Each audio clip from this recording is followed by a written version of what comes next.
Hello friends, मेरा नाम है Shahid Ansari and welcome back to my channel. पिछले वीडियो में हमने डिस्कस किया था कि इंटरव्यू देने जाने से पहले आपको जॉब की किस किस तरीके से प्रिपरेशन करनी चाहिए, किस तरीके से रिज्यूम बनाना चाहिए, किस तरीके से इंटरव्यू के स्किल्स जो क्वेश्चंस होते हैं उन पर कमांड करना चाहिए और किस किस चीज़ की प्रिपरेशन करने वाली।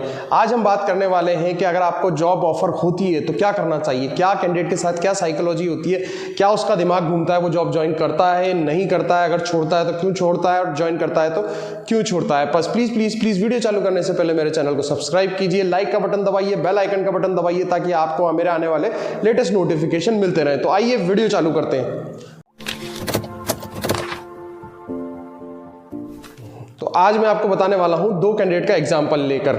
ये जो हम बात करने वाले हैं वो एंट्री लेवल जॉब्स की बात करने वाले हैं, जहां पर बच्चा एक नॉर्मल ग्रेजुएशन करके बिना एक्सपीरियंस के फ्रेशर कैंडिडेट एक जॉब ढूंढता है और उसको किस तरीके की जॉब ऑफर होती है। तो आइए हम एक केस स्टडी लेकर इसको समझते हैं, क्या करना चाहिए क्या नहीं करना चाहिए वो हम डिस्कस करते हैं। तो हम देख लेते हैं, यहाँ पर दो कैंडिडेट हैं। दो कैंडिडेट में हमारे पास यहाँ पर कैंडिडेट 1 है और इधर हमारे पास यहाँ पर कैंडिडेट 2 है।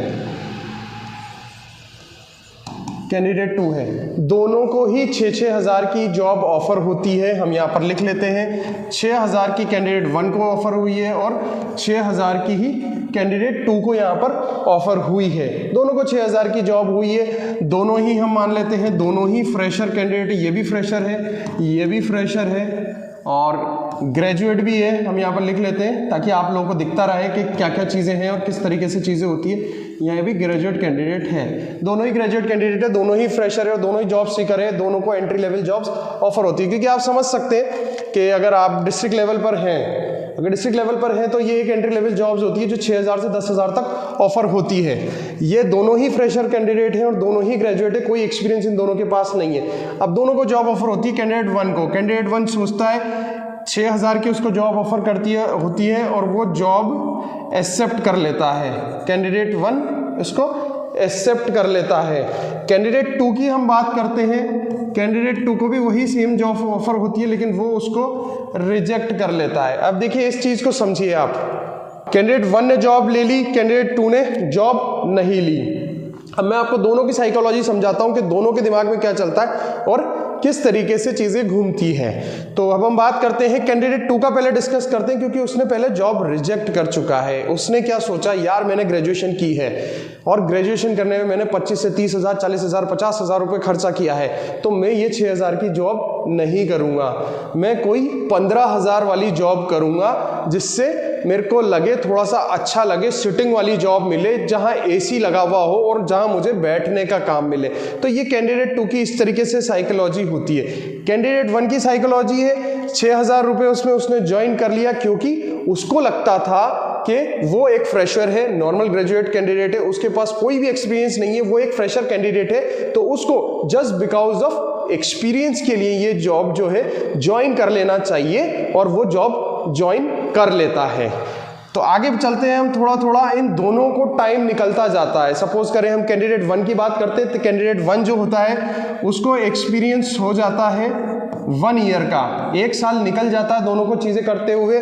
6,000 की जॉब करते हुए कैंडिडेट 1 को 1 साल हो जाता है और कैंडिडेट 2 को 15 हज़ार वाली जॉब ढूंढते ढूंढते भी 1 साल हो जाता है। तो हमें लगता है इस कैंडिडेट के हाथ में कुछ नहीं होता, ये अभी भी जॉब ढूंढ रहा है, अभी भी विदाउट एक्सपीरियंस है और अभी भी सिर्फ बैठा हुआ है, डीमोटिवेट हो रहा है और नेगेटिव हो रहा है। तो कैंडिडेट 2 का हम लिखते हैं कि ये आइडल बैठा हुआ है, कब से, 1 ईयर से।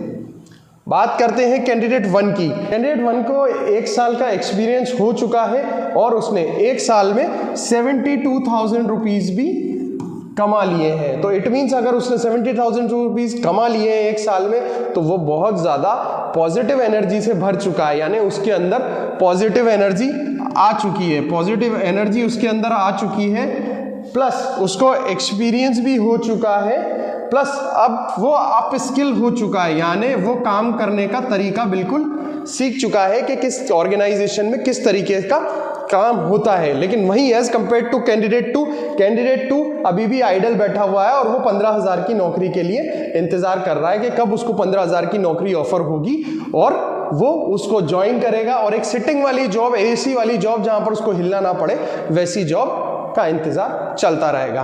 टाइम निकलता जाता है, ये वाला जो कैंडिडेट 1 है ये अप स्किल भी होता जाता है, एक्सपीरियंस 2 साल का भी बढ़ जाता है। और आप जानते हैं 1 साल का अगर जॉब किया ये तो एक्सपीरियंस तो बढ़ ही रहा है, सैलरी भी थोड़ा बहुत इंक्रीमेंट हो जाता है। ये जब जॉब है जो 6000 की कर रहा था कैंडिडेट, अब वो 8 से 10,000 तक पहुंच जाता है।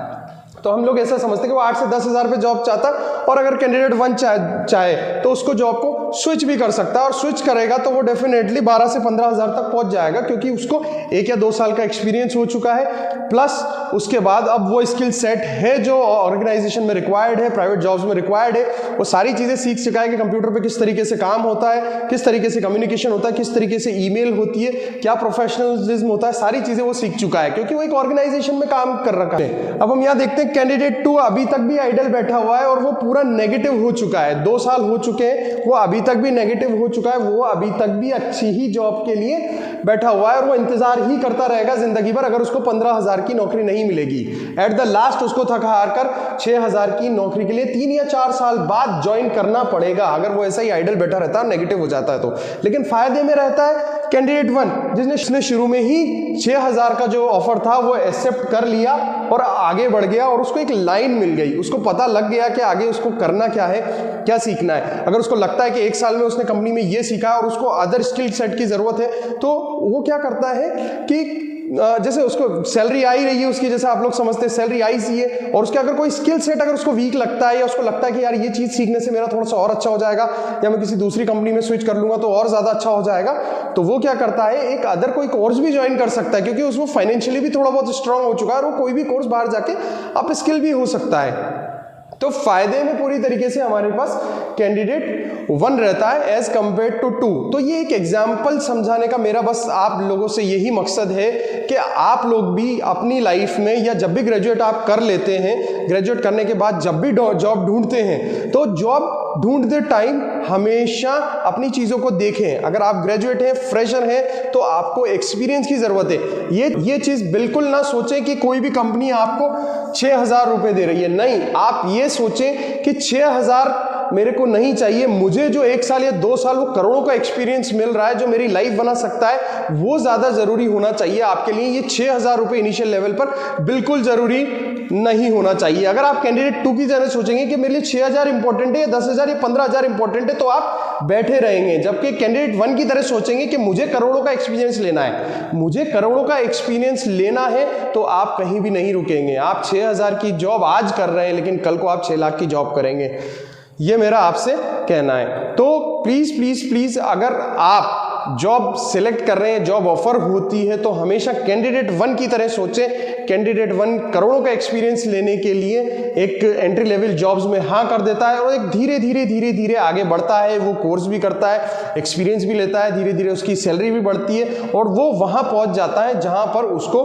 पहुंचना होता है, यानी एक स्टेबल जॉब की तरफ और एक स्टेबल सैलरी की तरफ। तो आप सभी बच्चों से मेरा यही कहना है कि अगर इस तरीके का अगर आप मतलब कंडीशंस आप लोगों के सामने हैं, तो आप हमेशा कैंडिडेट 1 की तरह सोचें, कैंडिडेट 2 की तरह बिल्कुल ना सोचें, तो आप अपनी लाइफ में आगे बढ़ते जाएंगे और कहीं भी नहीं रुकेंगे।